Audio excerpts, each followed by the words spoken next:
अन्य समाचार पर नजर करिए तो पाटणમાં મહિલાના મોત મામલે હવે નવો વળાંક સામે આવ્યો છે। રિક્ષા ચાલકે ટક્કર મારતા મોત થયાનો ખુલાસો થયો છે।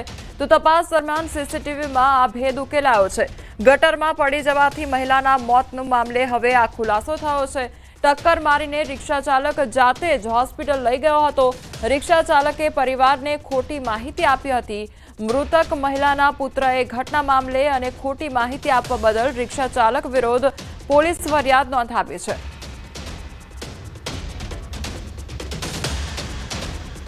आ बाबते तटस्थ तपास करता सीसीटीवी फूटेजना आधारे एवं जणाव्યું છે કે જે મરણ જનાર બેન છે એમને રિક્ષાની ટક્કર વાગે છે અને ટક્કર વાગવાને કારણે એમને માથાના ભાગે હેમરેજ થાય છે અને એમને એ રિક્ષાવાળો જ રાધનપુર રેફરલ હોસ્પિટલમાં લઈ જાય છે।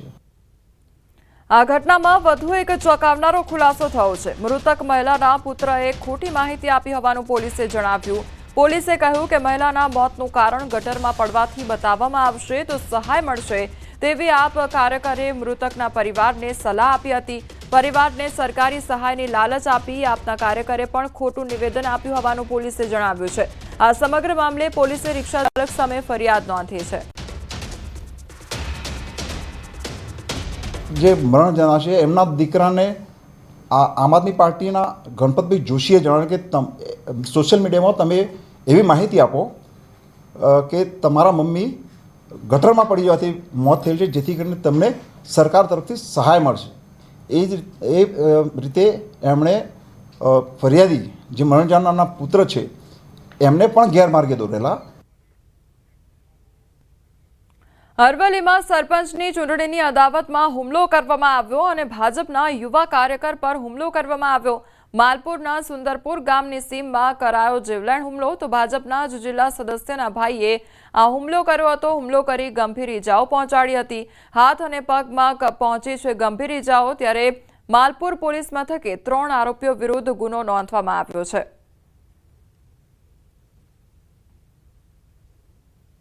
આ તઈને ગાડી મારા સામે લાવી દીધી પણ સીધી ગાડી મારી દીધી મારા ઉપર અને સીધા ગાડીમાંથી ઉતરીને મારા પર હુમલો કરી દીધો। લોખંડનો સળિયો મને માર્યો, ધાર્યું હતું, મને ખેતરમાં મારતા મારતા લઈ ગયા। આણંદના ઓડ પાસે આવેલ કણભાઈપુરા ખાતે રહેતા મીનાબેન ઠાકોર વિધવા હતા અને જે ખેત મજૂરી કરીને પોતાનું અને પોતાના 3 નાના બાળકોનું ગુજરાન ચલાવી રહ્યા હતા અને ગામના જ અશોકભાઈ ઠાકોરના ખેતરમાં ગુલાબ વીણવાની મજૂરી કરવા જતા હતા। ત્યારે આ દરમિયાન અશોકભાઈના પત્ની ગાયત્રીબેન ઠાકોરને શંકા ગઈ હતી કે મીનાબેન ઠાકોરના અને પોતાના પતિના અનૈતિક સંબંધ છે। તો આ અનૈતિક સંબંધના શંકામાં ગાયત્રીબેન ઉશ્કેરાઈ ગયા હતા અને મીનાબેન ઠાકોરના ઘરે પહોંચી ઉપરા છાપરી છરીના ઘા ઝીકી દેતા મીનાબેન મોતને ભેટ્યા છે। તો ખંભોળજ પોલીસે પુરાવાઓ એકત્ર કરીને ગાયત્રીબેન ઠાકોરની ધરપકડ કરી કાયદેસરની કાર્યવાહી હાથ ધરી છે। મારા ભાભીને આવા ગાયત્રીબેન આવીને ચક્કુ મારી દીધું। મારા કાકાને આવા ખાવા બેઠેલા બહાર અને છોકરા રમાડતા હતા મારા ભાભી ને ફરી આવીને શરૂ મારી દીધું ઉપર બેસી ગઈ તો ઓફ થઈ ગયા। મરણ જનાર મીનાબેન અરવિંદભાઈ ઠાકોરની સાસુ ડઈબેન ગોરધનભાઈ ઠાકોરે પોલીસમાં ફરિયાદ હકીકત જાહેર કરેલ કે પોતાની દીકરાની વહુ મીનાબેન અરવિંદભાઈ ઠાકોર ગામમાં જ અશોકભાઈ ઠાકોરના ખેતરની અંદર ગુલાબ વીણવા જતી હતી, પરંતુ અશોકભાઈ ઠાકોરના પત્ની ગાયત્રીબેનને આ મીનાબેન પોતાના પતિ સાથે આડા સંબંધ ધરાવે છે તેનો વેમ રાખતા હતા, જેનાથી નારાજ થઈને ગાયત્રીબેને તારીખ 18/9/2025ના રોજ રાત્રિના સમયે મીનાબેન અરવિંદભાઈ ઠાકોરના ઘરે આવી તેમને છરીના ઘા મારી અને મર્ડર કરેલું। આણંદ શહેરમાં ભાલેજ ઓવરબ્રિજ નજીક ઉમરીનગર વિસ્તારમાં ચકચારી હત્યાની ઘટના બની છે। પુત્રની ખરાબ આદતોને લઈ પિતાએ લાકડાના ફટકા મારી પુત્રની હત્યા કરી નાખી અને આ હત્યામાં માતાએ પણ મહત્વની મદદગારી કરી છે। આણંદ શહેર પોલીસે મૃતકના માતા અને પિતા બંને સામે હત્યાનો ગુનો નોંધી તપાસ હાથ ધરી છે। ઉલ્લેખનીય છે કે યાસીન શાહ નામનો શખ્સ કોઈ કામ ધંધો નહોતો કરતો અને ચોરી સહિત અસામાજિક પ્રવૃત્તિઓમાં સંડોવાયેલો હતો। એક રાત્રે યાસીન શાહ પોતાના માતા પિતા સાથે કોઈક બાબતે ઝઘડો કરવા लाग्यो અને તેની માતા પર છરી વડે હુમલો કર્યો, જેથી ગુસ્સે ભરાયેલા પિતાએ લાકડાનો દસ્તો લઈ પુત્રના માથામાં ફટકા માર્યા તેમજ ગળે ટૂંપો આપીને મોતના જ પોતાના જ પુત્રની હત્યા કરી નાખવામાં આવી. યાસીન શાહ અબ્દુલ્લા શાહ દિમાન પોતાના મમ્મી પપ્પા સાથે રહેતા હતા. આ યાસીન શાહ પોતાના માતા પિતા સાથે અવારનવાર લડાઈ ઝઘડો કરી મારકૂટ કરતા હતા. તેનાથી ત્રાસી જઈ પોતાના માતા પિતાએ લાકડાનો પાટીઓથી ગંભીર પ્રકારની ઈજાઓ પહોંચાડેલી હતી અને ગળે ટૂંપો દઈ દોરીથી એનું મર્ડર કરેલું. આ બાબતે ફરિયાદી મોહસિન શાહ અબ્દુલ્લા દિવાને ફરિયાદ આપતા આણંદ ટાઉન પોલીસ સ્ટેશનમાં મર્ડરનો ગુનો રજીસ્ટર કરવામાં આવેલો હતો. ગાંધીનગરના શેરથા ગામમાં જમીન વિવાદને લઈને જન આક્રોશ રેલી યોજાઈ. નરસિંહજી મંદિર ટ્રસ્ટની માલિકીની 500 કરોડથી વધુની કિંમતની જમીનમાં કૌભાંડના આક્ષેપ છે. તો ભૂમાફિયાઓના કૌભાંડ સામે ગામ લોકોએ મંદિર ટ્રસ્ટની જમીન બચાવો અભિયાન હાથ ધર્યું. ગામના જ કેટલાક લોકોએ મળી 2020માં ગણોતિયામાં નામ ચડાવી કૌભાંડ કર્યાના આક્ષેપ કરવામાં આવ્યા છે. જ્યાં સુધી જમીન નહીં મળે ત્યાં સુધી આંદોલન ચાલુ રાખવાની તૈયારી પણ કરવામાં આવી છે. સંઘર્ષ અમે કરીશું, પરંતુ ક્યારેય આ મંદિરની, આ ધર્માદાની, આ સનાતન ધર્મની, આ ગામની જમીનને કોઈને હડપ નહીં કરવા દઈએ એવા સંકલ્પ સાથે આજે સમગ્ર ગામ પૂરું એક થઈ અને એક લડતના મંડાણ અમે કરી રહ્યા છીએ. અમે આ વાત 3 રીતે લડત કરીએ છીએ. એક અમારી લડત ચાલ આંદોલન છે, બીજું અમે સરકારમાં રજૂઆત કરીએ છીએ, અધિકારીમાં રજૂઆત કરીએ છીએ અને કાનૂની લડાઈ પણ અમે લડી રહ્યા છીએ. અમને વિશ્વાસ છે કે સત્યની અને ધર્મની લડાઈમાં અમે સફળ થઈશું. ભાવનગરના કાતરોડી ગામે સિંહના આટાફેરા જોવા મળ્યા છે. સીસીટીવીમાં કેદ થયા છે સિંહના આટાફેરા. ત્યારે જેસર તાલુકાની નવી કાતરોડી ગામે સિંહના આટાફેરાનો વિડીયો સામે આવ્યો છે. કાતરોડીમાં આવેલી સરકારી શાળાના ગ્રાઉન્ડમાં આટાફેરા માર્યા હતા અને ત્યારબાદ શાળાની આસપાસ દેખાયા હતા. શાળાના આચાર્ય દ્વારા સવારમાં શાળાએ આવી કેમેરા ચેક કરતા 2 સાવજો શાળાની અંદર પ્રવેશી લટારો મારતા જોવા મળ્યા હતા.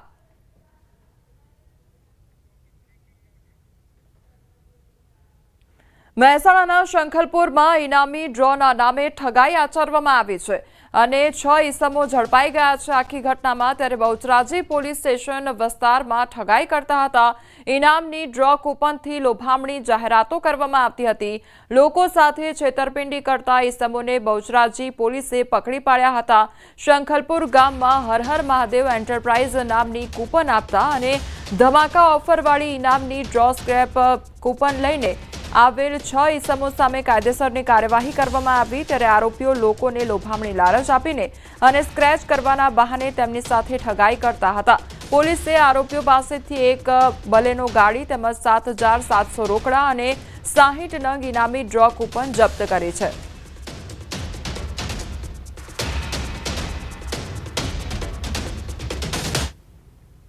અમદાવાદમાં અસામાજિક તત્વોનો આતંક યથાવત જોવા મળી રહ્યો છે. ફતેવાડી હાફિઝજી મસ્જિદ પાસે યુવક પર જીવલેણ હુમલો કરવામાં આવ્યો છે. વિડીયો સોશિયલ મીડિયામાં વાયરલ થયો છે. ઇમરાન મંસૂરી નામના યુવકને પેટના ભાગે છરીના ઘા મારવામાં આવ્યા તો યુવકને સારવાર અર્થે સોલા સિવિલ હોસ્પિટલ ખાતે ખસેડવામાં આવ્યો છે. હાલ ઇજાગ્રસ્ત યુવકની હાલત ગંભીર છે.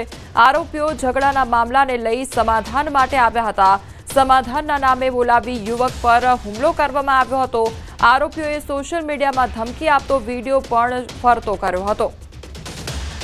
અમદાવાદ શહેરમાં અસામાજિક તત્વોનો આતંક વધી ગયો હોય તે પ્રકારની ઘટનાઓ હવે વધતી જઈ રહી છે. અહીંયા યુવક પર હુમલો કરવામાં આવ્યો છે અને આખો વિડીયો પણ સોશિયલ મીડિયામાં અત્યારે ફરતો થયો છે અને ધમકી પણ આપવામાં આવી છે તે પ્રકારનો વિડીયો પણ સામે આવ્યો છે. સમાધાનના નામે આ યુવકને બોલાવવામાં આવ્યો હતો અને ત્યારબાદ તેના પર હુમલો કરવામાં આવ્યો હતો.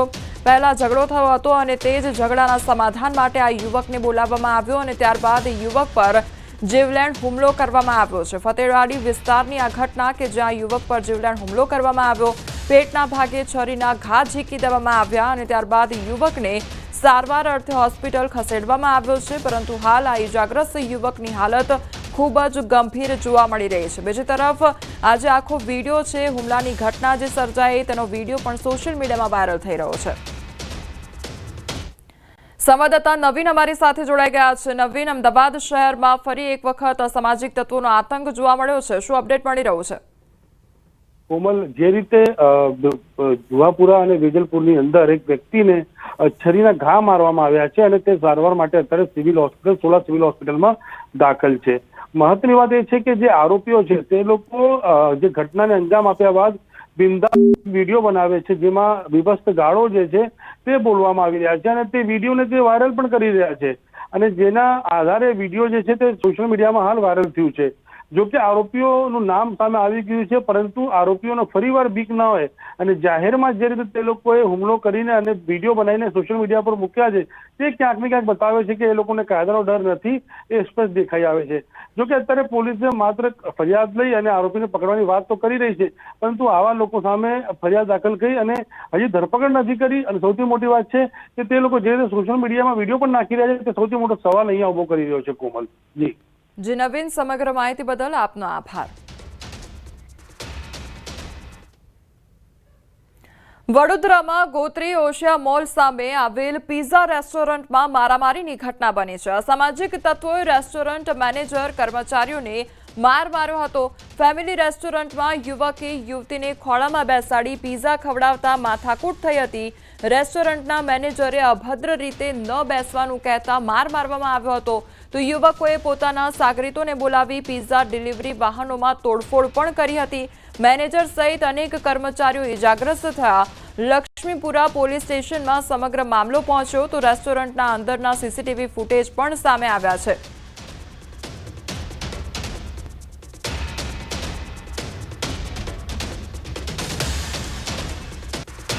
તો વડોદરાનો આ સમગ્ર મામલો સામે આવ્યો છે કે જ્યાં પિઝા રેસ્ટોરન્ટમાં મારામારી કરવામાં આવી તે અંગેની ઘટના સામે આવી છે. હવે વધુ તપાસ પણ એ મામલે કરવામાં આવી રહી છે. એક તરફ એ સીસીટીવી ફૂટેજ પણ સામે આવ્યા છે કે જ્યાં યુવક દ્વારા જે યુવતી છે તેને ખોળામાં બેસાડીને પિઝા ખવડાવવામાં આવી રહ્યા હતા અને તે દરમિયાન ત્યાં રેસ્ટોરન્ટના જે મેનેજર છે તેમના દ્વારા તેને વાત કરવામાં આવી હતી. આખો મામલો ઉશ્કેરાયો અને ત્યારબાદ મારામારી થઈ હતી.